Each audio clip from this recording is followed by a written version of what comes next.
Hey everybody, welcome back to Colony Drop, your favorite Gundam podcast. My name is Isaac. And my name is Brian, and this is a podcast where we talk about anything and everything related to the Gundam franchise, from the anime to the movies to the models to the food to the clothes to the lore to the corporate machinations. Isaac, we do it all. That's right, Brian. In fact, we do so much, sometimes we put our eyes to the comment section and see what the listeners are saying, what they're typing out, the little keyboard warriors, what kind of thoughts they have, which is why today, Brian, is a mailbag episode. That's right. It's our annual mailbag episode where we take all of your comments, and we sift through them, and we pick out a few that we think would be fun to talk about, and we put them on the podcast. It's a fun exchange of ideas. It sure is. And boy, do you guys have some zippers, don't you? You got some zingers lying around, throwing them around. My God.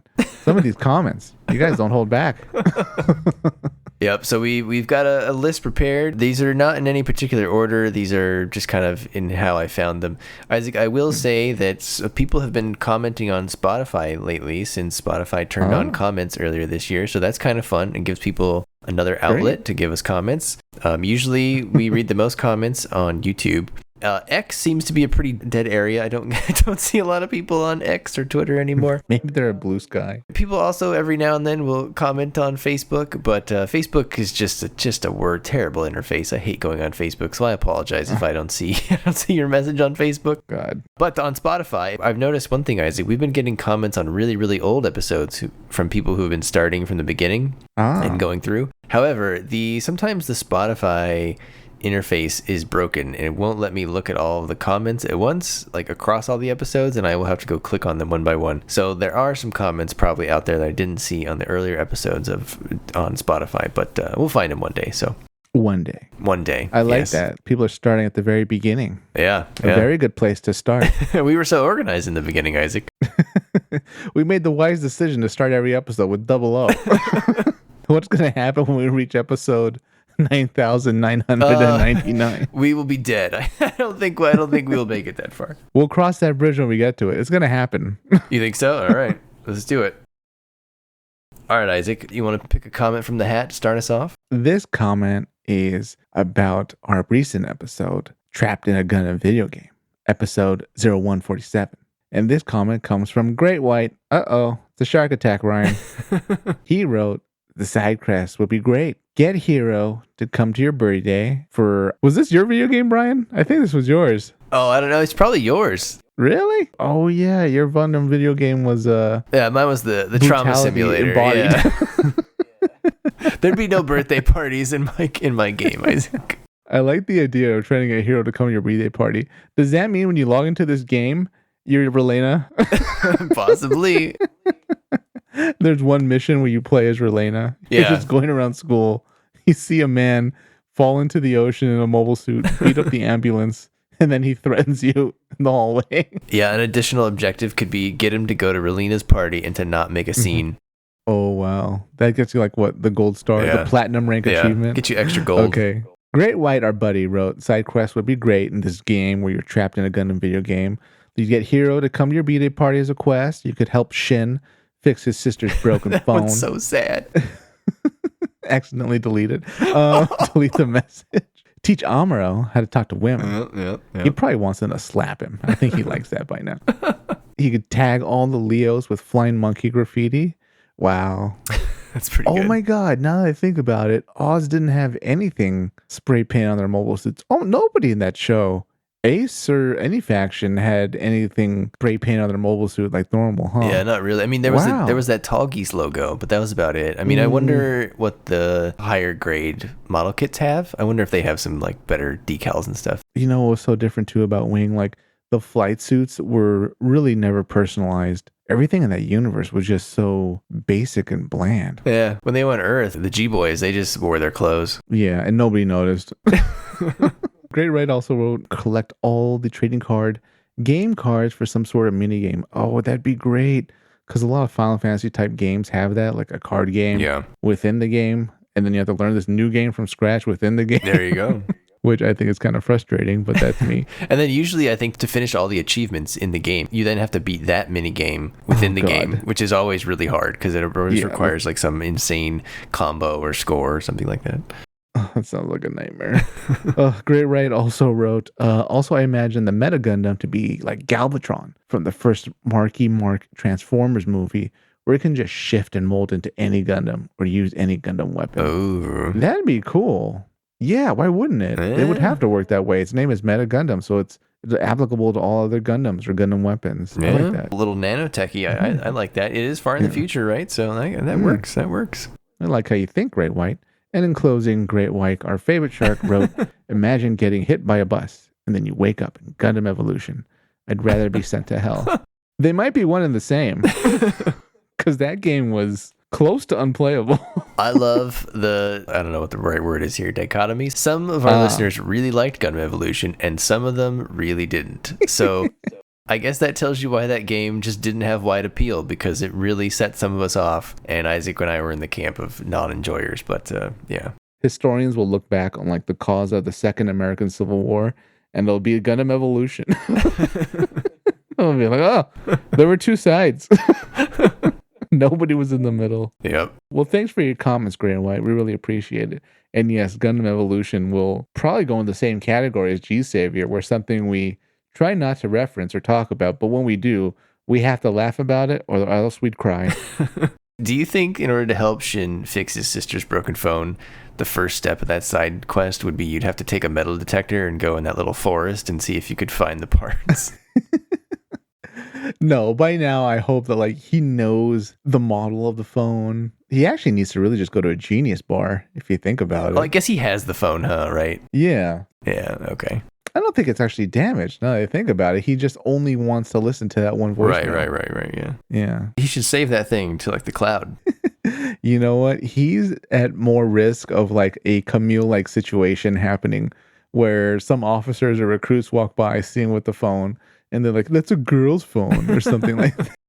And then he goes into a rage and punches somebody. Oh, we've never seen that before in Gundam. No protagonist would ever lose their cool in Gundam. We don't do that in this franchise. All right, Brian, what's the next comment? We're going to shift over to 0146, Boom in the Pocket. Ooh. Your buddy Great White is back, and he wants to nuke Side 6. Wow. He says, before we nuke Side 6, we should probably nuke the plants first. Isaac, he's got priorities. He's a card-carrying member of Blue Cosmos. I bet he is, but hear me out. We're already at this phase, buddy. Our problem, though, is we can't actually pull it off. Try as Blue Cosmos might, try as the Earth Alliance might, we just can't. we can pitch the ball, but we can't make it strike out. All right? Do you think the Earth Alliance is just super frustrated because they keep sending the nukes and they just never get there? Like, do you think someone's just looking at the screen and be like, why doesn't it work? Probably. I mean, something happens on their side where they're like, well, this time we're going to do it because we'll fly over here instead. We'll fly faster. And then they're like, yeah, and then we'll have a distraction and then we'll send in the the squadron. But it never really works out like that. You know, you really do need some type of beam weapon, which Requiem showed worked brilliantly, even when you miss. Right. I think nukes might be a bit of a dead horse. We don't need a hit. Dead as Patrick Zala's wife. Hey. But yeah, we're kind of done with nukes, I think. We need to move on to a different weapon. Speaking of Requiem, do you think that from it getting deflected, it actually killed way more people than I think they intended to, right? I think so. It didn't take out, the actual leadership kind of plant, but I'd be very surprised if those 4 plants had a smaller population than the plant they were aiming at. Right. They should have shown like Jabril kind of going like, oh, silver lining, I guess. All right. Bad news, we missed. Good news, we killed 5 times as many people as we intended. We should miss more often. Just fire recklessly. Oh, boy. Summer news 2025? Yeah, so this one's back in summer. Back in episode 0143, we got a comment from Will Biersky. Will Biersky. Oh, it's Biersky. And you have to say it like what's his name? Misha from the Cyclops team in War in the Pocket. Comrade Will Biersky. Will Biersky 407. Owen. I would assume his name is Polish, right? It's probably not Russian. I was about to lose our Polish listeners and say the accent might work both ways. Maybe, yeah. I don't think the Poles would appreciate that at all. No. All our Polish listeners right now are just taking off their headphones and unsubscribing. Will Bierski's whole family just unsubscribed. Like, how dare he? All right. Will Bierski 47 says, 4072 says, all we need is the 50 episode series of F91. Give me that well of water. Yes, I hear what you're saying. I'm on your team.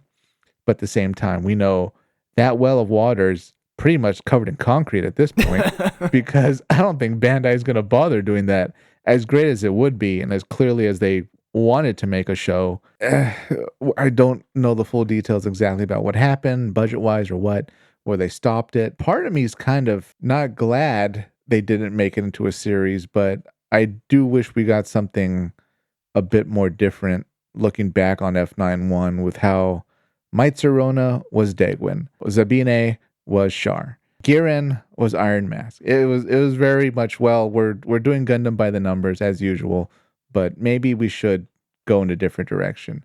Ironically, a Cosmo Babylonia Civil War would be a great series to do, and I think far more unique.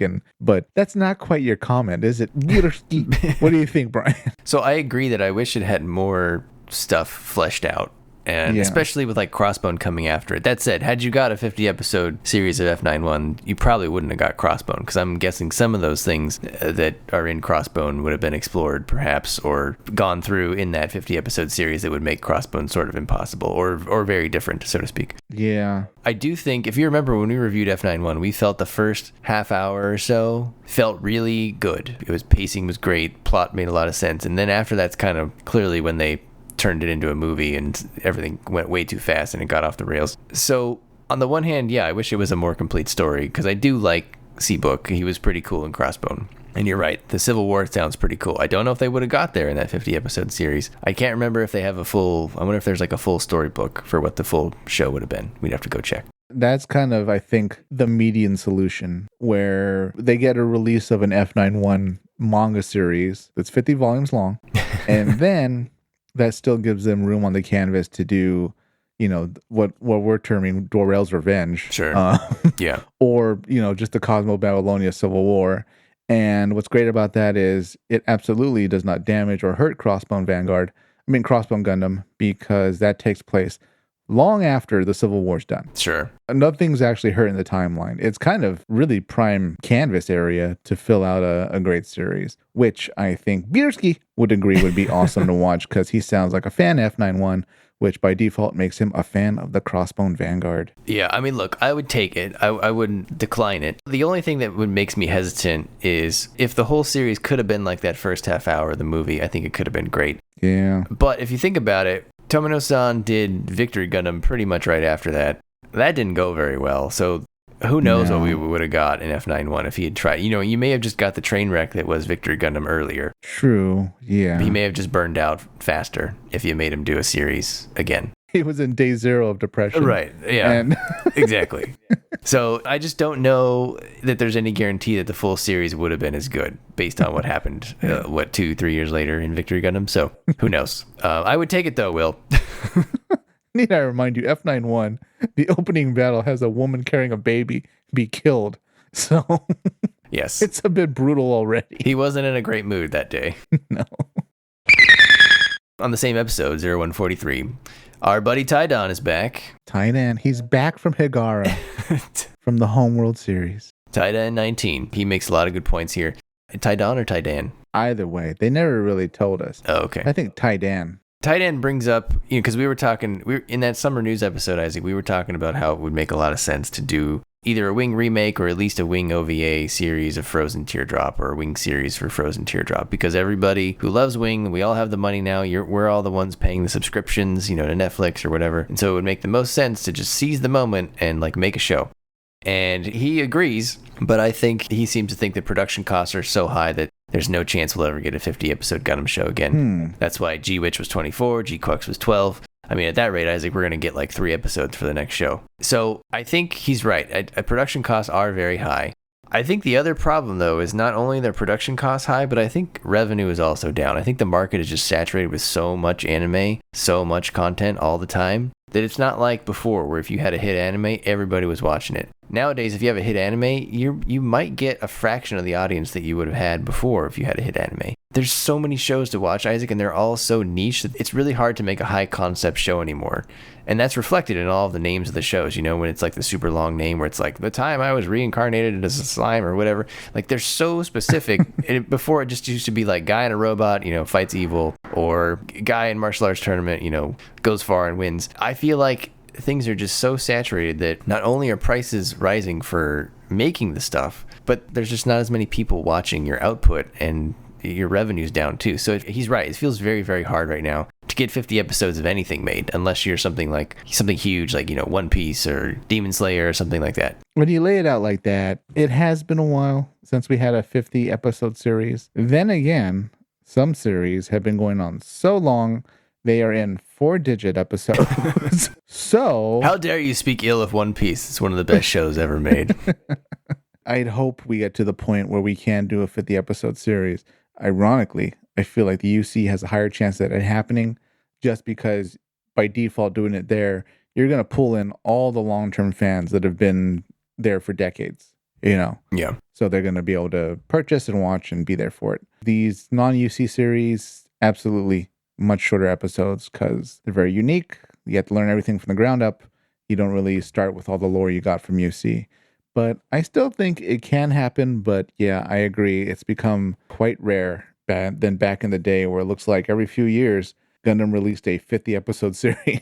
Yeah, that was a golden age for sure. Yeah. The chances might go up. It doesn't necessarily have to be 50 episodes, but the chances of it getting made might go up if they could get someone else to really pay for it. And I think that's where Netflix would come in. Like someone like Netflix, where someone in the US market, because I think Wing did the best here. So if you want to make a real impact here, maybe get some of that US revenue. Get a US based company, whether it's Netflix, Hulu, someone that's big in anime, to fund part of the show. And I think that could go a long way to getting it made. But actually, I would go so far as to say it probably won't get made unless that happens. Yeah, that's a good guess. We'll see what happens with the Gundam movie, Brian, right? If it ever comes out. I mean, we got to redo our whole casting, Isaac, because everybody we casted, they either died or they aged out of the roles that we casted them in like 6 years ago when we started that. So where is the Gundam film? That will be our next, that'll be our first investigative journalist episode. We'll go knock on some doors. Episode 0142, which was about Gundam trivia at Anime Expo 2025 this year. We had a comment from Dick Nemsy 5228. He said, "Hi, Colony Drop. I wanted to send fan mail, but I don't know where, so I'll write here," which is exactly what you should do to reach us. Please do a review of After War X or Zeta or Double Zeta. Those shows are the shows I'm currently interested in the most. Also, thank you for a wonderful podcast. You guys got me to watch Gundam X, and so far it's one of my favorites. Yes. So we do plan on doing, of course, all three of those: After War X, Zeta, and Double Zeta. We're not quite sure yet on what order would be best. On the one hand, we're closer to starting Zeta. After War Gundam X, that'll be a polarizing episode, won't it, Brian? You know, I have a thought on X, because I was thinking about it the other day. I can't remember if it was when I was responding to his comment or when I was reading something maybe I was on Reddit or something. But I don't see a lot of people, Isaac, who watch X and regret it. I feel like everyone who actually watches it kind of likes it or really likes it. So I don't know if it's an underrated series as much as it's like an unseen series. Like you got to get someone to commit to watching the show, and then I think they like it. Ironically, as you just said, as great as it is, not a lot of people have seen it. So an episode released talking about it will really only fully be appreciated by people that actually see it before or after the episode. Right. Yeah. I mean, and to Dick Nemsy's question, you know, we're definitely going to do all three of those. Probably do all three of them this coming year, because we are quickly approaching Zeta. We got probably 2 things before Zeta prequels, and then we're going to hit Zeta, and then maybe we do X between Zeta and Double Zeta. I don't know, Isaac. The good thing about X is, in a way, it can kind of take place at the end of UC. Oh, there you go. There you go. The thing about X2, Isaac, the other thing I realized, not only is it an unseen series, but it's really hard to convince someone to watch it, because You tell them, hey, I really think you should watch this failed anime from the mid 90s. It will never get a sequel, and the anime that it did get got canceled like before they could finish the show. Yeah. And it's not like the original Mobile Suit Gundam that got canceled, because that went on and spawned a whole bunch of sequels. This one's never getting a sequel, but we will definitely be reviewing it this coming year, Dick, just because it is the 30th anniversary of Gundam X this year. When G Gundam's 30th anniversary, it got that extra side story. Wing got that cool trailer, which everybody's thinking about Frozen Teardrop now. I wonder what Gundam X will get. Maybe it'll get a new manga or something. That'd be kind of cool. Or at least some sort of new art, bare minimum. Yeah. They got to give you something. I'm going to kind of start policing what I say more about Gundam X or After War Gundam X, because I think it's going to be better to kind of market it as saying, this is a UC series that takes place further on the UC. Oh. And that way people are like, okay, I'm on board. He's shooting his shot. Yeah. I mean, it fits in perfectly with UC. Or at least like an alternate ending to the UC or something like that, Pretty much, yeah. Like what wars would still be happening after kind of Zeon's kind of fade into memory? This is what would be happening. So, listeners, please tell your friends about After War Gundam X. Dick Nempsey, I'm counting on you. Got to be a good dick and go do it. Rise to the occasion, Dick. I know it's a hard job, but I think you get the thrust of it. You'll nail it. It's up to you to tell people After War Gundam X is really just a UC series later on the UC series. So if you like Gundam UC, watch After War Gundam X. It's the same thing, and it's a great finale to it. Get out there and pound that pavement, Dick. Pound away. The next comment is from someone named Sietz on Spotify. And I knew it, Isaac. I knew I would get something wrong during the trivia, and Sietz is here to correct me. That we had that question about, I said Laughter was on a date with Akihiro when she got gunned down. And he's like, sorry, Laughter wasn't on a date. She got left alone by AZ. And you know what? I think he's right. I don't think Akihiro was there. I think she was shopping for him. That's why she bought him the bear. She was going to give it to him later or something. I think that's right. Yeah. You wouldn't buy someone a gift for them. Well, yeah, exactly. You're right, Sietz. If we ever use that question again, I will correct it. If anyone's familiar with Marvel, the no prize, you win the no prize. Spoilers. That means you get nothing. But yeah.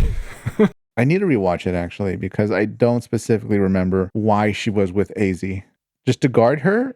They were going like a girls' night. I don't remember why she was buying it now that I think about it that hard. I just put that as like a precursor to the to the question of just like, oh, she was on a date and then she got gunned down. I didn't even think about that part when I was writing it.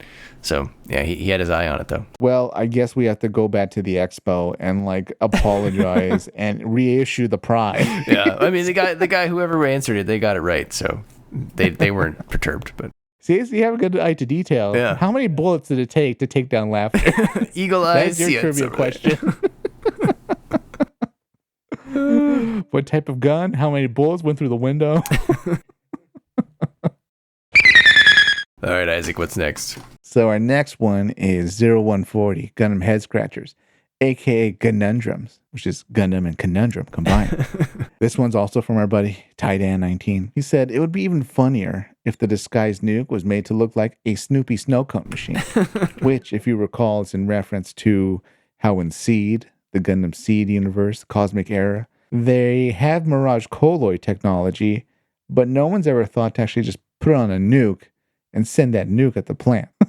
It would bring nuclear winter with that snow cone machine, Isaac. Going along Titan's line of thinking, though, Brian, you could make it look like an asteroid, a cargo ship. Literally anything except a missile? Yeah, Great White himself. It's like, well, we're doing everything but trying to get the nukes over there. That's right. That's right. You guys keep shooting it down the front row, in full view of everybody when you got to be sneakier. And not only that, Isaac, but usually they announce it when they're shooting them. Yeah. They're like, hey, we're going to nuke you now. And then they go look for them. They could just do it in secret. And then Zav's like, oh, God, they're back. Pull out whatever laser we built.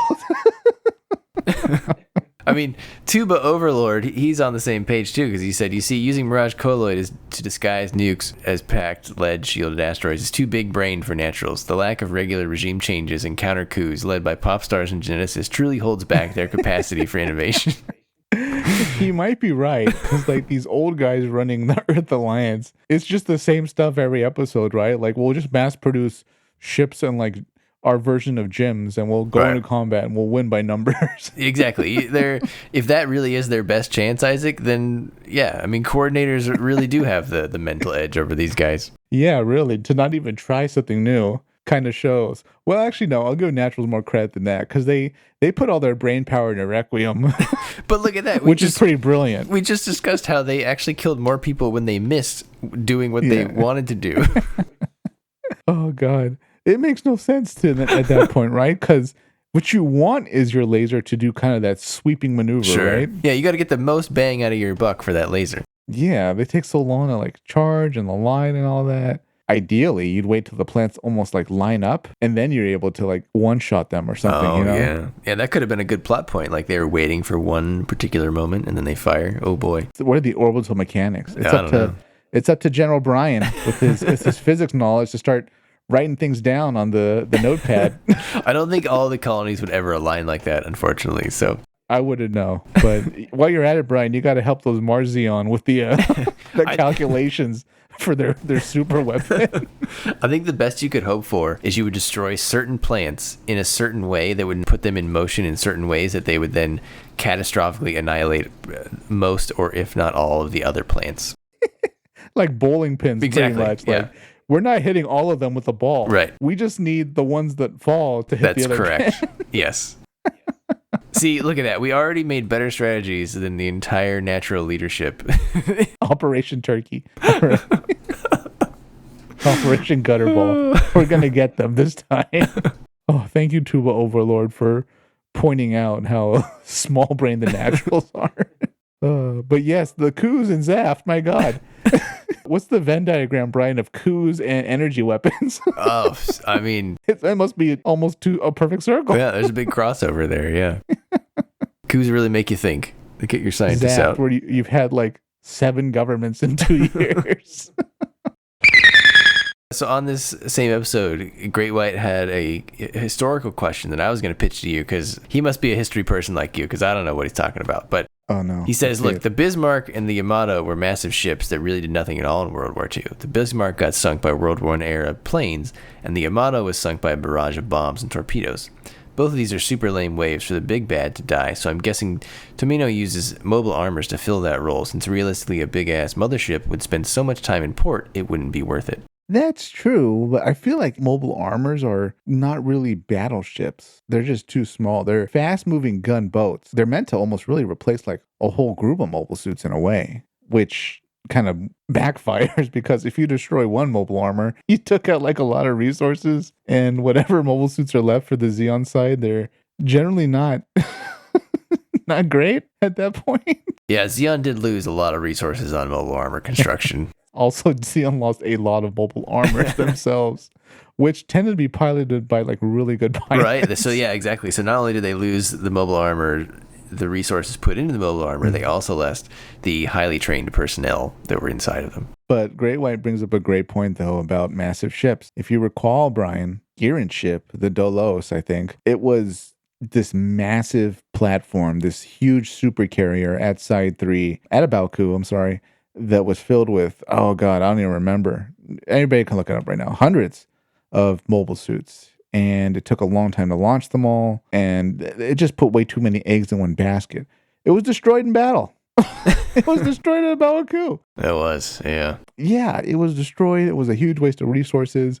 You could have probably gotten multiple Guazines and Musais out of it. Who knows how many Musais you could have gotten out of it. But here we are. Like when Giran wanted a huge flagship and it went down in its first battle. If you're part of the Zeon military and you look out the window, your little space window, Isaac, and you see the Dolos going down in flames, that's got to be a bad feeling, right? Yeah, pretty much. I wonder if, this is interesting. I was about to say, at what point did Delaz leave? And we know he left when he got the word that Giran was dead, not when necessarily the Dolos was destroyed. Sure. What is your headcanon, Brian, for when Shima left the battle? Or was Shima not even there? Oh, that's probably an answerable question. I don't know the answer off the top of my head, but she probably left whenever she damn well pleased. If you see the flagship on fire, it's a good time to leave. What's your headcanon, Brian, for leaving a battlefield? Is it when your leader's ship is on fire, he's unresponsive, and the enemy surrounding you? Yeah, I think it's that, and I think it's especially that if your leader doesn't give you the retreat or surrender symbol. Okay. You know, because like if the battle is clearly lost, then it's their job to like get you out alive. Yeah. And don't do anything stupid. And so to the extent that, because they didn't really do that, right? So yeah, I think a lot of people probably booked it straight to the Shima. Yeah. Okay. Let's hear from some great people with the great names, like Butt Thunder. How about Butt Thunder? Let's hear from Butt Thunder. Butt Thunder has some thoughts about our own opinions and our question about why do some mobile suits' eyes brighten and dim, like the Zaku, for example. A lot of mono eyes, and a lot of series you see them really brighten up that mono eye. Sometimes even at night, which I assume is the worst time to brighten your eye if you're in a war zone. It's like saying hello from long distance. Other times, even Gundams do it. Sometimes it looks like they're doing it just for theatrical reasons. Butt Thunder writes, the Gundam eyes dim and brighten because the Federation has dimmer switches. Zeon are too classy for them. If any suit's going to have custom like light settings, it's going to be the Gundam. That's true. Yeah, I mean, they went all out on that thing, so they definitely got the more expensive hardware at Home Depot, which includes the dimmer switches, you know. Especially for oh god, what was the name of the Gundam in Requiem for Vengeance? I think it was just called the Gundam EX. It has a terrible name. Okay, whatever. Is that really its name? No. No, it is. Yeah, yeah. Oh my god, that's terrible. It is. Yeah, it should have been called the Gundam Ugly, or Gundam Requiem or something. I don't know. Anyways, that thing, the pilot, the young new type pilot that we saw, he absolutely mastered what light setting he wanted on the eyes. He wanted the most intimidating setting for night. Kids are known to play with light switches, switching them on and off, so that kind of tracks. He was pretty young. Maybe he hadn't grown out of his light switch phase. At his quarters, he probably has like a full like gaming PC setup that's all lit up and RGB lights and all. He just does light switch raids or light switch raves. Raids. There's a shortage. He's got to find more. And you know what? That store should have locked their doors. Butt Thunder. Thank you for that comment, Butt Thunder. I just want to say Butt Thunder as many times as we can. Another well thought out comment from our cerebral friend, Butt Thunder. Another commenter whose name is just Joey. So you got Butt Thunder and Joey. When I hear the name Joey, like, can you read this comment, Brian, in a Jersey accent? Oh, I don't know if I can do Jersey. Oh, Joey, hey. Hey, Joey, hey. We just lost all our Jersey listeners. So we've lost Poland and we've lost New Jersey. Two people we can't afford to lose. He said, my headcanon was that they increase the brightness when they're able to see more because the light reflects off more things, letting them see further away. But if they brighten it, then the enemy will be able to see them easier, which is why they have to dim them sometimes and brighten them other times. That's also why the gems always get destroyed so easily because they don't have the glowing eyes, making them see less. We said something similar to that. I think that's probably the best you can do in canon-wise. We'll take it as like a grade school level acceptable explanation because otherwise it really doesn't work too well. We'll refer to that as the Joey hypothesis from here on out. The Joey Research Center just talking about how we need to turn our light brighter to see farther. And even though we have night vision and, other things. And those poor gems, they put them behind that visor, and that was the end of their survivability. Yep, that's right. All right, Isaac. Let's move on to episode 0141, the GQuuuuux review. This was quite a popular episode, Isaac. Obviously, It's not every year that we get a Gundam series. Probably won't get one this year. At least nothing's been announced. We will be getting the Hathaway movie, so that's something. But I don't think we'll be getting a TV series this year. So, we got a lot of comments on this. A lot of good ones. Thank you, everybody, for submitting comments. We had Big Sword, we had Tuna 8181, we had Tuba Overlord, Great White, Tidon 19. So I want to take a few of these and summarize them because we'd be here for like 20 minutes if I read all these comments. Yeah. But goodness, Tuna. Yeah, Tuna went all out. So did Tidon. I like it. So I liked Tuna's take on Lala and Shuji. He had the same thought about Shuji as we did, which is who the hell or who the F is Shuji and why does he inhale the paint fume like cocaine. I'm glad, as I said in my comment, Tuna, I'm glad I'm not the only one that recognizes that this kid has a drug problem. He is like high all the time on these paint fumes, Isaac, and he is definitely driving under the influence in that Gundam. He's a huffer, Brian. He likes to huff the paint. It's one of his few pleasures. He doesn't have a ton of cash, if you remember, Brian. That's so he's right. not exactly going to go out and buy designer drugs or anything like that. The best he can hope for is aerosol. Do you think that's his ace pilot name, the Huffer? The Huffer. That's a great name for a mobile suit, though. Shuji Huffer Ito. They're sending out the Huffer.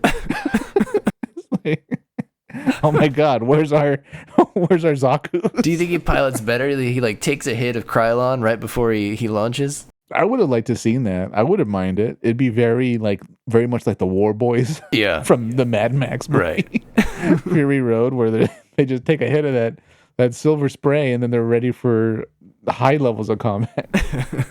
Yeah. He also is talking about Lala and also Challia. Let's do Challia real quick. He mentioned that they gave Challia Bull a lot of screen time, a lot more than they did Machi or Neon, as if he's the protagonist, and he's despite not really being the protagonist. Do you think Challia was one of the best parts of the show? Ooh, yeah, he was. Yeah, I think so. In a way, it was the Challia redemption show. Not that he was necessarily a bad person in the original series. Granted, he was a uniformed member of space fascism, but he didn't quite get as much screen time as good of a character as he was. You could also say that about Ramba Ral. Sure. And a lot of other characters. But in this case, yeah, Challia was he was definitely a prized member of the cast, I'd say. Yeah, he really moved the plot along. He was kind of like the vehicle that delivered the plot. So maybe that's why they spent so much time on him. I think that's weird though, Isaac, do you feel like something is narratively amiss with your story if you're spending more time with someone else who's not one of your tritagonists? When you phrase it like that, yes. At the same time, though, the way the story was set up, Challia Bull as the ship captain, filling the role that would normally be filled by a bright Noah, a synapse, had to do a lot of the tasks that the main tritagonist couldn't be involved in because he had a much higher rank, he was older, and he could be involved in all the intrigue that was happening behind the scenes. The main characters, as young as they are, would not have fit very well in all those intrigue scenes that Challia was in. Oh, I agree 100%. I think his role, the role that he filled was really good. I guess my only point is that one of the big complaints from a lot of people in our comments, is also just around the internet, is that there were just not enough scenes with the protagonists. I suppose that's true, but at the same time, since this is really kind of an alternate timeline series, in a way, the alternate aspect of it is kind of the main character. The big what if is the main character. And we have a limited runtime. So we're not going to get a huge amount of character development from such young characters as we are from just seeing events unfold in a very unique way with certain set pieces changed around that made this timeline completely new. On Lala, I just like his comment, so I'm going to read it. Lala is on so much copium that she made a new universe out of spite since Shard dies every single time, regardless of what mobile suit he had during the 2v1 while Sayla intervened during the battle. Sorry, girl, using up your save states won't grant Shar a chance to breathe another day. Yeah, I mean, she might be the most powerful new type at that point, right? If she's able to have this much pull right, yeah, in her soul, in the new type space, the glitter, right, the Kira. Isaac, Tuba Overlord had a good one too. He said there are some very interesting world building notes that in my mind point to a potential conflict or scenario where Zeon's sphere of influence extends no further than side 3. If you think about it, right after the show ends, that's almost a more interesting scenario from like an alternate history, because does Zeon's influence just crater after the show? They lost the space-time devouring laser, as he puts it. They lost their big Zom force. Cassilia's dead. Girin's dead. Shar's missing. Zeon is in a very precarious situation. And true. If people like Bask have things like the Psycho Gundam out there, is their time numbered? I definitely will say that I think the page of history will turn. It's not going to be a period of peace, but with Artesia and Ramba Ral at the helm of Zeon, I think it would be a great chance for there to be more collaboration, even if there's going to be proto-titans in the shadows, obviously working to seize on this opportunity and hurt Zeon. And he throws out a great villain for season 2 of GQuuuuux. Paptimus being on his way. Do you give Paptimus even more screen time? The second man from Jupiter, like we did in season 1 with Challia? Does the new version of Paptimus take the stage with Jupiter as the new enemy? That could be pretty fun. I think you'd have to. He might even fill a bit of a Char role. Paptimus wasn't like an outright evil person, I think, which is easy to say standing next to like Jamatov and Bascom. But he has his orders. That's a lot of relative levels of evil right there in that lineup. We got a lot of shades of gray there, and some of them are pretty dark. One of them's charcoal. Can you give me he's maybe a light gray? Like, I mean, he's definitely. I don't remember him being as bad as like Jamatov. I'll give you that. Yeah. You'd rather deal with him than a lot of people in Zeon and a lot of people in the Titans. Right. Yeah. So that said, he's kind of a charismatic guy. He's very skilled. He's got his orders from the Jupiter Empire, secret conspiracy. So I think he'd be there causing trouble, and he'd be a great new character to build around. And the big what if is Paptimus is on the board, but there is no functioning Titans organization where he can kind of parasite his way into. So what does Paptimus do to get up to no good? Take it by force. Or make something else by force. Ooh, an AUG? An anti-Zeon organization? Ooh. ASG. ASG? Anti-Zeon. AZUG. Anti-Zeon Union Group. That's actually easier to say than AUG or AUG. What a horrible name. My God in heaven. Ugh. Isaac, Great White has another history question for you. This is a good one. My biggest question is, did they give Challia Bull the nickname Grey Ghost because it sounds cool, or is it a reference to John S. Mosby, the Confederate raider that covered Lee's retreat from Meade after the Battle of Gettysburg? Big miss if it's a reference and they didn't give us a Captain Wyndham character. Does that, I don't know how you know your Civil War history. Does that sound familiar to you at all? It doesn't sound that familiar because I don't know that much about the Civil War other than the right side won the war.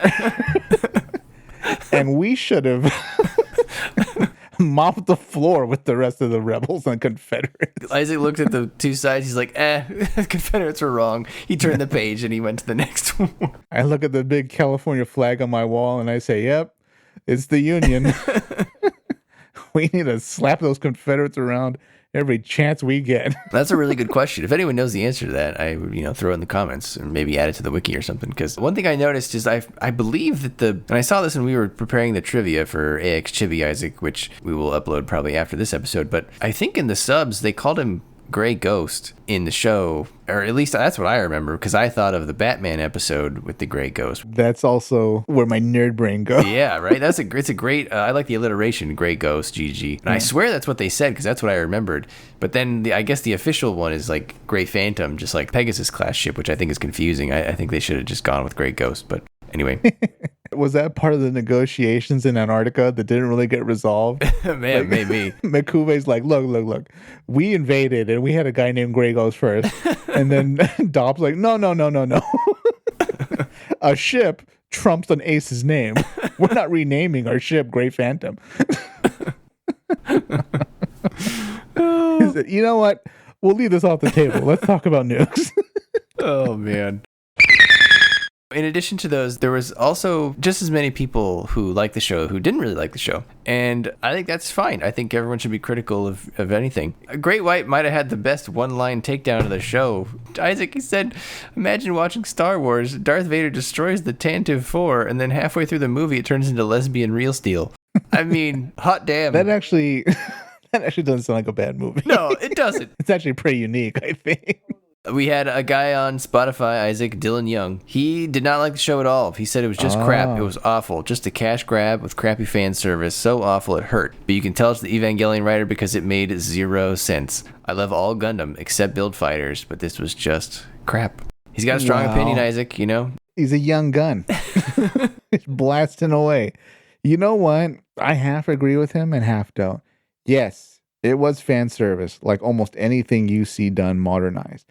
And this was a retelling of events in a way that's twitched into a timeline change. And we do get a lot of things that didn't make a ton of sense. Oh man, the giant white Gundam at the end was still, to me, that's like, well, this might be the weakest part of the show. It was enough of an interesting ride that I enjoyed it. But would I say it was kind of critical to the UC, or is it something they should maybe build off of? Probably not. I think it's better as like a one-shot what if. Titan 19 felt similarly. He wasn't quite as critical, but he said, look, I definitely did not like this one. I couldn't turn my brain off. And there's two things he mentioned I want to talk about. One, which I think you may agree with. He pointed out that I'm tired of modern fiction featuring main characters who are pretty terrible throughout the run, and then at the last minute there's some ass-pull moment at the end to try to redeem them. Or characters doing terrible things and the writer's just hand-waving them off. It feels insulting. And I kind of agree with that, because remember in the show, Neon, like, she fires the laser and everything, and there's no consequence to her. She should be jailed. Like, she did, like, terrible things. Jailed. Yeah.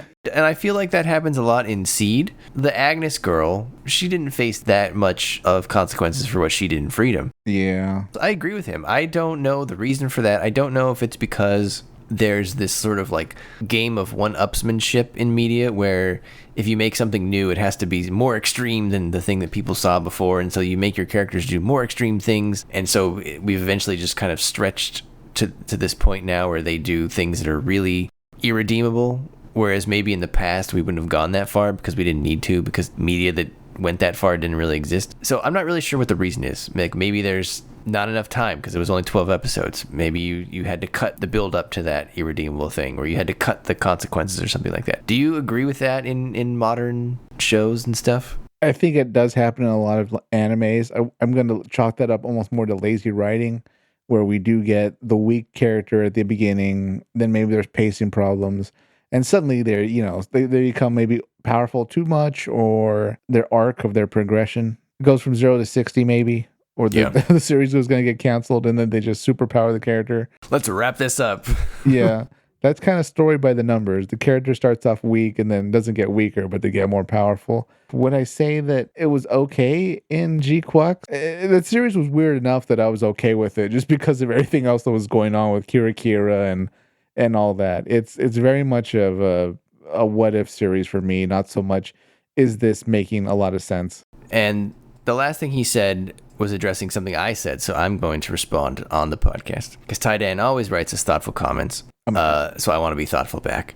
It sounds like maybe multiple people are saying this, that I think I did say, for some of you, this show won't be for you. Yeah. He doesn't like that because he feels it's a little lazy, because he feels that he's engaged with enough Gundam and media over the years. And what did he say? A really good line here. He said, I don't expect everyone to agree with me, but I've watched a lot of Gundam and engaged with a lot of fiction in my life, and I'll be damned if anyone tells me that my dislike of a show is a skill issue, or whatever the heck the kids are saying nowadays. I definitely don't think it's a skill issue. By saying it just wasn't for you, or this show isn't for you, I didn't mean that if you don't like it, then the show's not for you. I just meant that that's like a first filter of, like, there are certain Gundam fans, anime fans, where this show's just not going to work for you.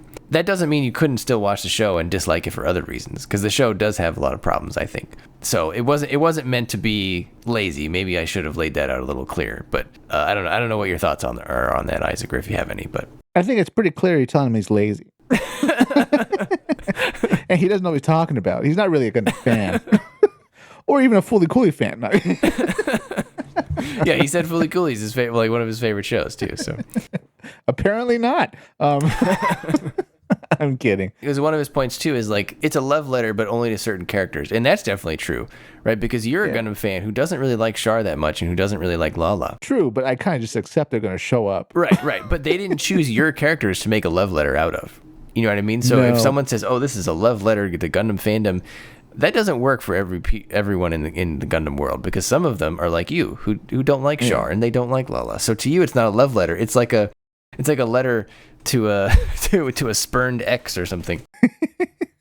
God, I hate this. I'm still waiting on Daegwon's diary, which is just each episode's him writing about things are going on, and like, is there a little outro in every episode of him eating a big meal at, like, the royal table? No, it's just him with, like, a drink in his chair, like leaning back and, like, closing his eyes, like, oh my God, how do we get here? A laser made out of a colony. That Girin, he's out of control. This will be my last entry till I get back from these peace negotiations. But yeah, everyone's entitled to their own opinion. And you know what?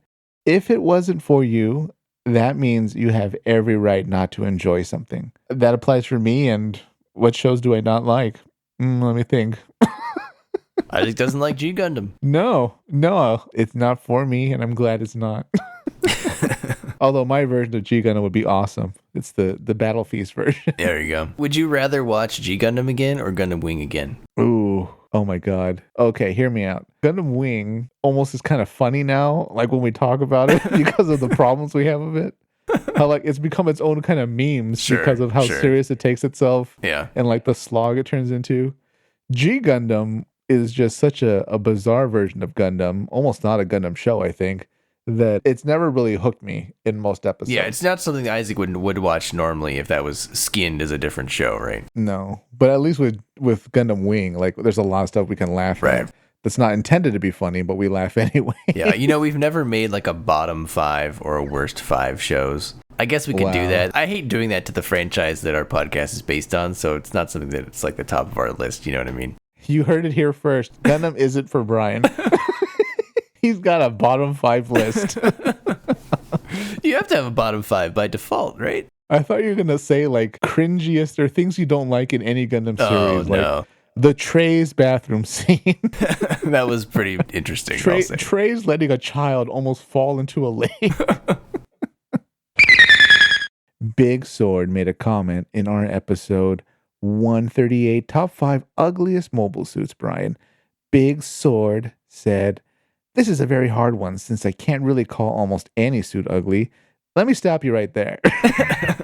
Because in Victory Gundam, that hideous thing, the shrimp battle suit that came out of the colony when they went to the whatever side that was too, for the Zanskar Empire, that thing was hideous, Brian. That was maybe the ugliest mobile suit we've ever seen. It was pretty ugly, yeah. Big Sword is not talking about Victory Gundam. He's talking about Gundam 00, your favorite series, Brian. Gundam 00. He's defending the Amph and the Tieran, which, as you remember, listeners, the Tieran is kind of the one that's closest to a Zaku in a way. It's a mono-eye. It's mostly green. It's kind of big and bulky. The Amph is that suit that's pretty much almost not a mobile suit. Because it's, God, how would you describe it, Brian? It's like a hunched neck, a long hunched neck, and it's got like a chin gun. It's very bad. I feel like they were like, we need to design something that's really ugly to show that it's old and obsolete. Anyways, Big Sword says, "I don't want to be that's the point, guys. But them looking weird is awesome for the roles. Last generation suits that are completely upstaged." True, yeah, the Tieran was pretty old, but it could still hold its own as a member of their Human Reform League. Well, the Human Reform League is pretty big, so maybe they relied on numbers of Tierans. Could be. I had to look into that. I assume they relied on numbers rather than tech. Probably. Their goofiness sells the awe of the newer tech, in my opinion. Yeah, a flag definitely looks 20 years ahead of a Tieran. Right. The propellant tanks on the front of the space type are indefensible, though. Where are they going to go? In the back? The only mobile suit I find myself recoiling to has got to be the Zaku 2 Stutzer. Zaku 2 Stutzer? What does he mean? The Zaku 2 Stutzer is from, I believe, Advance of Zeta. I don't really understand this design. Someone who's read Advance of Zeta, we will be reading Advance of Zeta, or I don't know if this is in the Advance of Zeta that we will read, because there are a lot of different Advance of Zeta series, but the Zaku Stutzer just looks like they stuck like a, oh my God, I don't know, a rectangle on it, and that's kind of it. There's really not even a good picture of it or that I can find. You have to look at the models, though, Brian. Look up the models. They put a commander's antenna on the chest. Yeah, this is indefensible. It doesn't have a equipment backpack. It has an equipment chest pack. Yeah, it's equipped with a winch unit. So I guess winch. It has a winch. Okay. These are things that should not be on mobile suits at all. A winch? What? Like the Jeep from Jurassic Park? It doesn't look great. It looks awkward. No. Maybe it's very good in combat. I'm not sure. I will reserve judgment until we read whatever this is in. But yeah, I'm going to say this is another case of supplies and money were low. Resources are tapped. Zeon's got to make do by throwing things together. This is what you got. Man, I actually like the Stunzer now. He likes it. He converted. What changed his happened, mind? Like 2 months went by. I'm imagining he read the manga. Maybe it does well in the manga or something. Stick to your guns, Big Sword. Stick to your big sword. He changed his mind. Now he likes the Stunzer. You know what? Maybe he found out that the winch unit could be equipped with a big sword, and then he felt obligated to enjoy it. In his defense, if someone used a winch in combat, nobody would have like a game plan for how to deal with it. No, yeah. Can you imagine that on the radio? He's got a winch. He's got a what? What's he doing? He's He's pulling us closer. he's flailing it around with his hook. Now he's giving us slack. There were a lot of opinions about top 5 ugliest mobile suits. Well, I'm not going to read them all because people had long lists. Were there any that caught your eye? The ones that caught my eye the most were sent in by Mark Nelson. He's a longtime listener. He always has thoughtful comments as well, so good to hear from you, Mark. He had a lot of stuff on his list that I think are some of the best mobile suits. Him and I must not like the same things. I think we are leagues apart, Mark, on what we think a good mobile suit looks like, because he listed here things like the Hygog, which I think it might be the best aquatic mobile suit ever designed. He listed the Gym Cannon 2, the Gabura Tetra, the Dom Tropin, the Zommel, the Neue Zeal. He's just like trying to give Isaac a heart attack. That must be a joke. Yeah, Mark, what are you doing? The O is not my favorite, but I wouldn't say it's ugly. I mean, it's pretty fitting for the series. She's a big one. The big Zom? Come on. He did put the Hobby Hyzak on there, Isaac, for you. So okay, yeah. The Shamblo, it's not the worst looking. It's a little weird, but Isaac he put the Juagu on his list. I feel like he went out of his way to put the Juagu on his list because he knows you like it. Oh my god, the ones are clearly designed. Make an ugly suit that is enjoyable to shoot at. This list is long. That is long. Man, Mark. No stone was unturned. He just shot at everything we like. No quarter was taken. Assuming this is a real list, Mark, and I'm not calling you a liar, but I'd like to see you respond with a list of suits you think are the best looking suits. So that way we get kind of a calibration on your taste, your standards for suits. Yeah. These better be some great looking suits. I'm curious what Mark has up his sleeve. What's on his wall of Gundam models, right? That's a good thought, yeah. He has a huge model collection he showed me on, I think it's Facebook. He's got way more than me. I forget how. I think he's in the 70s, if I recall. Might be more. Oh my god, look at this. Oh my god. See, Mark, I see a lot of your ugliest suits in your collection here. Where? The Cubile, the Methus. He put that in his list? He did. Well, you know what? That might have been a gift. That's the thing with a lot of fans of things. True. Once he got like the Gundams out there, he started getting gifts for like his birthday and stuff and holidays. Yeah. And they're like, oh, Gundam was on the box. I'll get him. He was polite. He put it together. He's like, oh, fine. I'll make it a Titans Cubely though. I mean, judging from this, I feel like he's more aligned with like the Seed and 00 look. Shocking. He only likes good guy suits. Yeah, you're right. I don't see a whole lot of mono eyes. No, but what I like about Mark's attention to detail, though, is unlike a lot of fans, including myself, he decides to protect them from dust for maximum display and puts them encased in their own Minovsky plastic shield container. So on this note, Mark had another question.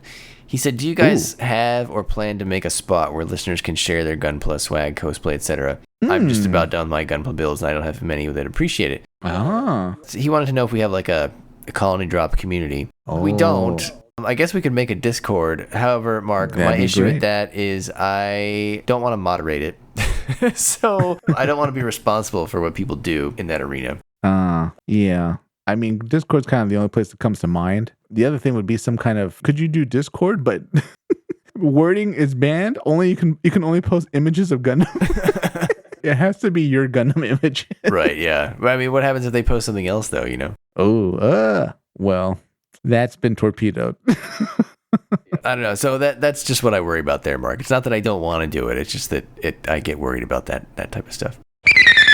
Isaac, were there any more submitted on the list that really caught your eye? There's one I kind of agree with, ironically, which is, yes, the Juagu is an ugly guy, but that's kind of part of his charm. Yeah.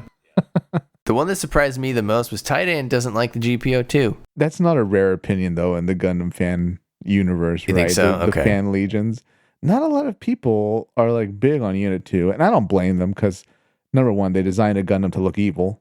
Number two, it's got weird dimensions in different parts of it because of its role. Yeah. Number three, it doesn't exactly have like a glorifying epic battle. Sure, it kills some mobile suits, but it doesn't. Well, it also uses its main weapon. It does its job, and then it kind of, yeah. Yeah, but for as much hype is on the suit itself at the beginning of the show, it doesn't reach the final battle. So maybe that should be an episode. Best evil Gundams, like best evil looking Gundams. Best evil, yeah. Wow. Yeah, Titan, I want to know what you think the best evil looking Gundam is. This is more of an observation. Oh, yeah. And this is from episode 134, which was about the bottom 5 emblems. This comes from Daniel Gross /P4Y. All right, Daniel says, just saying you always mention everything else, but you're always talking about the show. You never talk about the model kits barely. Yeah, you're kind of right there, buddy. I think Daniel reminds me that every year that we don't talk enough about models. And even though in the intro we always say that we talk about models, we have talked about models in the past. We actually talk about models in passing to the extent we say like, oh yeah, you know, a model for this exists, or oh, Right. they actually don't have a model for, Right. you know, anything in After War Gundam X. Right. Models do get talked about, but maybe not in the way you want, Daniel. How do you want us to say them, Daniel? Do you want us to like talk about a model kit we put together? That's such like an almost individualized experience. It'd be like a podcast on putting together 40K miniatures, which is actually better as a visual medium, like on YouTube. Exactly. So this is a question I would say to all the listeners then. If you wanted us to talk about models, how would you like us to do that? And how would it be different than people are not already doing it on YouTube? Actually, something I just thought of, our podcast played over like top-down recorded footage of us putting just like the hands view of us putting together a model. You know, I tried that once. I did record myself putting together. Yeah. I can't remember what kit it was. I didn't have a good tripod at the time, so I had to make this embarrassingly funny setup where I hung my phone from the light that was above my table just to get like an overhead view. It didn't work that well. It was a little off center. We could try that. It's quite difficult in general, though, to talk about models in the sense that we're talking and not showing anything. Right. You have to, that enters a whole separate realm. Sometimes, because sometimes people will say, oh, why don't you guys film a video, you know, a video podcast? And like, I would love to, but you know what that requires? Like a studio space. And Isaac and I would have to be in the same spot, which we've never been in the same spot for any episode that we've ever recorded. Except for when we go to a convention. Right. Or when we went to the Gundam truck thing. So that enters a whole other setup. You've got to have the right lighting. You know, I don't want to put something out there that looks not good. Yeah. So it's just not something that we have done. And there are lots of good Gundam modelers on YouTube. I'm not sure if what we would do would be better than theirs. It's honor to do, Daniel. I think what I would like to do if we do a Gundam model thing is I'd like to record several of us at the same time putting together different models so you get to see a whole bunch of them in one video. Kind of like a group build where we all build something different. That'd be cool. Like on the screen, on the rectangle, it's just divided into 3 areas. Yeah, exactly. That requires a lot of coordination, though, and lighting and all that stuff. So it's just complicated, unfortunately. Gotta be 4 GoPros, 4 tripods pointed down, just our hands underneath. Then everybody has to stay still while you're doing it, you know. I'd like us to do like a gag where like we horribly cut our hand using like an X-Acto knife or something. That'd actually be pretty and funny. we just end up painting like that mobile suit red. You just spray all over it. It's Zhuagu. Oh, love it, love it. Wait, for the meantime, Daniel, the way you'll hear about Gunpla is us mentioning, oh yeah, I have that model doesn't exist, or it would be cool if they make that model. That's about the extent you'll hear us talk about it. Isaac, on the top 5 emblems episode, that was 0133, Comrade Wielbierski is back. He has a question that I've also wondered from time to time. In the Chimera Corps logo, it says Revenge of Ide. And he asked, is the Ide from Chimera Corps the Ides of March, which is March 15th, the day Caesar was assassinated? I also wondered that because that also felt like the most obvious answer to me. However, I don't think that makes sense, since that would make sense if they made the logo after Dagwin was assassinated. Yeah. But the Chimera Corps were around primarily before the assassination. And plus, Challia didn't want Dagwin dead. So I don't think it's that. Right. I think it's just kind of nonsense that they made up because they thought it sounded cool. Yeah, or it has some other meaning. But no, I don't think it has anything to do with the Ides of March. I'd be surprised if it did. Sorry, Mr. Birki. Mr. Bieterski. All right, this next one is from episode 132. What is GQuuuuux? This one's actually not a Gundam question at all. It's actually not a question at all. It's a statement. This is from I Am Me and Not Me, who stated, if RahXephon has no fans, I'm no longer of this world. Watch your words, Space Noids. The Titans are out in full force. Wow. We found a RahXephon fan, Brian. You know, I am me and not me. You're a person with strongly held opinions and well-reasoned typically. So you know what? If you like RahXephon, I'm not going to argue with you. And the fact that you even remember what RahXephon is, you probably watch a lot of shows and are very well versed in anime. So He's not a new type. He's a Mulian, which were the villains, the invading alien race in RahXephon. did you look that up, or did you remember that it was I saw the Mulian? show. I remember it. Yeah. And you remember Mulians after all these I years? remember Mulians. They're from Mu, and they're trying to invade Earth, and only the RahXephon can stop them. I mean, I remember that now that you mention it, but I never in a million years would I have remembered Mulian without you telling me that was what it was called. God, that show, I need to read more about that show. And like, was this a love letter No, to you don't. No, you don't. I am me and not me. We'll do like research on the show together. We'll be like, was RahXephon a love letter to Ava, or was it meant to be like direct competition to Ava? Because I mean, it came out well after Eva was done. yeah. And before Ava was revived with new movies and stuff. So it was very different. I don't know that it was a love letter, but I think what helped it is that, like, on covers of magazines and stuff, it looked a lot like Evangelion. So if you were a fan of Evangelion, I bet you would check that show out. Yeah. I don't know that you would like what you saw when you got it, but you know. It's well animated, but by the end of the series, I had no idea what was going on. Right. Granted, this was like years ago when I was in, I don't know, was I in high school or something? RahXephon, yeah, 2003, 2004, yeah. I didn't quite have the knowledge and life experience I do now to probably pick it apart and fully understand what's going on, but man, it was really confusing at the end. Didn't it like sing a song? Didn't it go like rah? Wasn't there like a melody or something? I don't think so. No? No, you might be overlapping because the villains, the Mulians, you have to be like an instrumentalist to control kind of their, what are they called? Dolems, their suits. So wow. whether See, I don't it's remember that singing at or playing all. an instrument, that's how you're controlling it if you're one of the villains. But the good guys themselves don't actually do anything musical, I think, when they're using their suits. Interesting. Okay, well, there you go. And for the record, I wanted the Mulians to win. But Also on episode 132, Century Color, Million Color, great Turning Gundam name reference there. Century Color, Million Oh, God. Color. He or she says, I love the RX-78-2 redesign, especially with the funnels. I can see the over-designed argument, but it's all pretty streamlined and cohesive if you pay attention. I like that the face is scary looking and indecipherable. It leans into the Killing Machine vibe. I totally understand why people don't like it. It's a complete departure from the original designs. So there you have it, Isaac. There are people who love the GQuuuuuux designs. I think our buddy Australian Isaac, he was also really digging them. So like I said before, sometimes it's just not going to be for you. And the designs, they just weren't for me. You don't like the Dom, and you love Doms. that's true. But I mean, hear me out. That Dom is not a Dom. It's got 3 legs. It might look like a Dom, but it's so different. It does have 3 legs. So, Yeah, you know, that's. I don't know. Hey, I heard you like horses. Here's one with 5 legs. Well, that's not quite what I like. Ay. This next one, this is a bit of a blast across sci-fi history, Ooh. sci-fi cinematic history. I love This this one. one is episode 0126 from the Coordinator Deep Dive episode. This is from Zachary Johnson, who commented, please watch Gattaca for further insight on the Coordinator issue.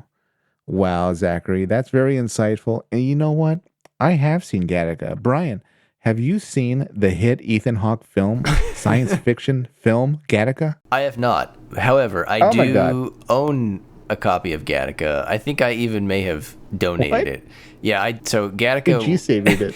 Gattaca was out in the heyday of DVDs, and there used to be a website called deepdiscountdvd.com where that was the best website to buy anime from, because it was the only way to get like reasonably priced anime DVDs. And someday every year they would have an annual sale, and one of those years I bought Gattaca along with my big anime haul. I never watched Gattaca, but I always wanted to watch it, so I know exactly what he's talking about, although I have not seen the film.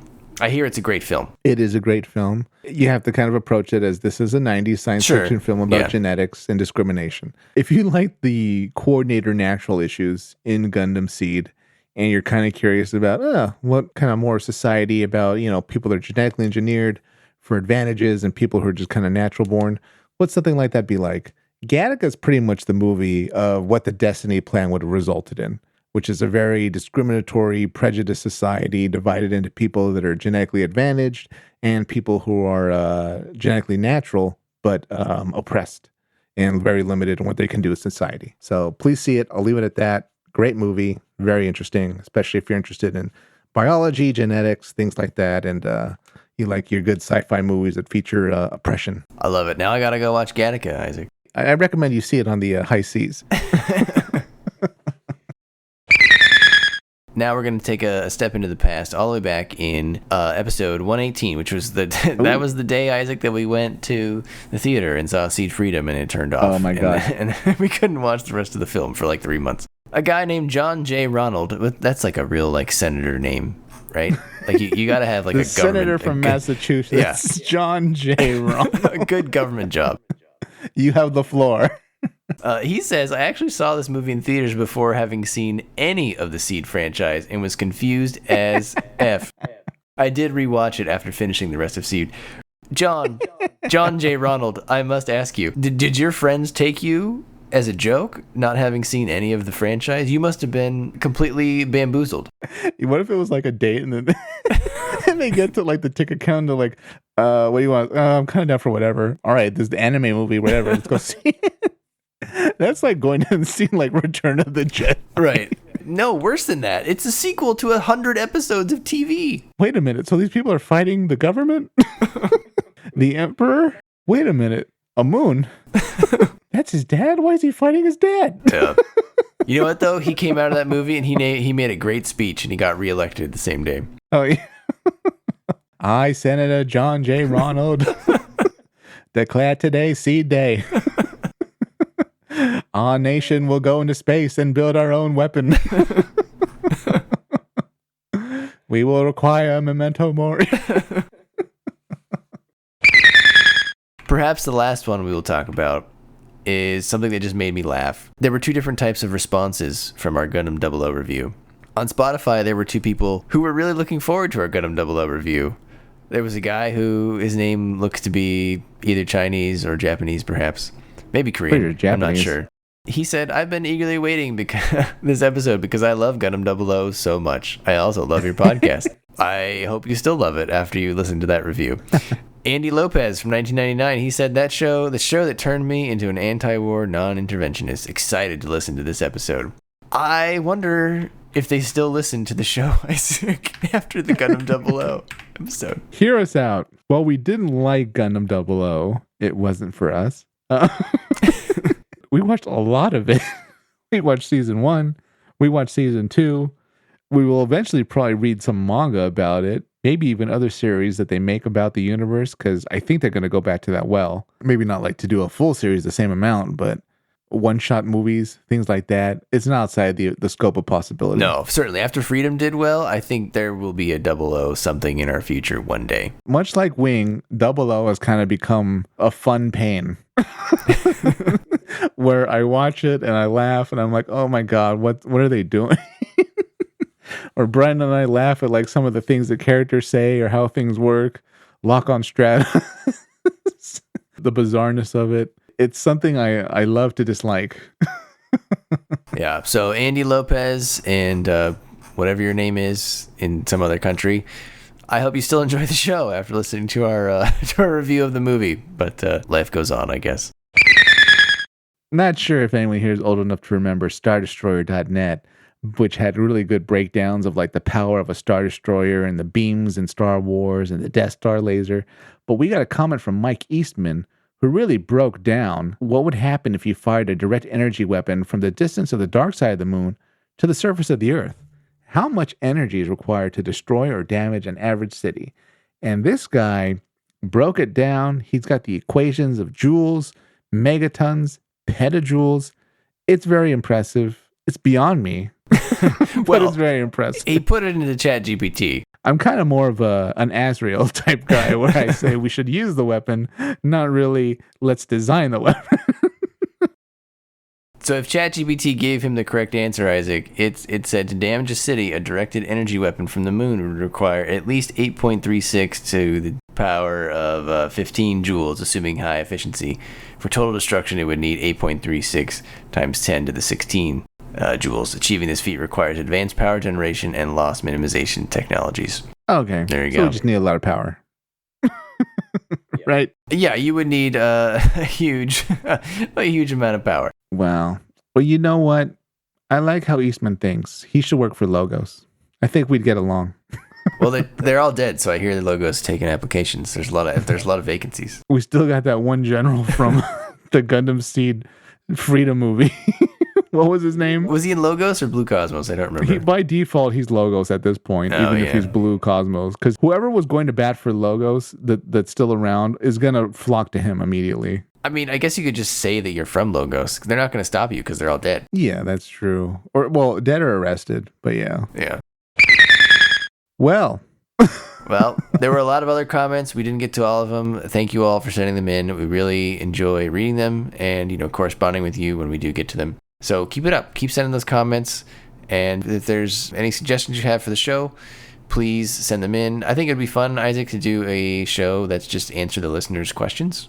So if they have questions for us, whether it's about us or the show itself, send them in. Maybe if we get enough, maybe we'll do it. Maybe we'll do a show out of it. I don't know. Sounds like a good idea. Maybe in the future we'll develop sort of a capture link for questions, something like that. Oh, yeah. And then we'll be able to compile the question together, filter out horrible questions, keep the good ones, and answer them all. But for anybody that submitted a comment over the last year, and if we didn't get to you today, sorry about that. There's always next time.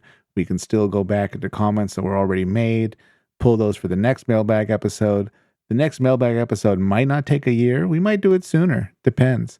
But we appreciate all comments, and we hope you keep commenting, keep answering questions, keep answering our own questions that we put at the end of episodes so that we can reach out to you and respond. That's right. And Isaac, before we go, I got to just call out my favorite comment that we got. It was from Hakiki 2 years ago on Spotify. He or she said, "Very good, cool, amazing." You think they did it in like a Japanese accent voice? It's either Japanese or like Trump voice. Very good, cool, amazing. Very good, good, amazing. Take us away, Isaac. Tomo. All right, listeners, before you go to sleep tonight, stand next to your bed, get on your knees, put your hands together, look up at the ceiling, and hail the Zeonic mailbag. Good night, everybody.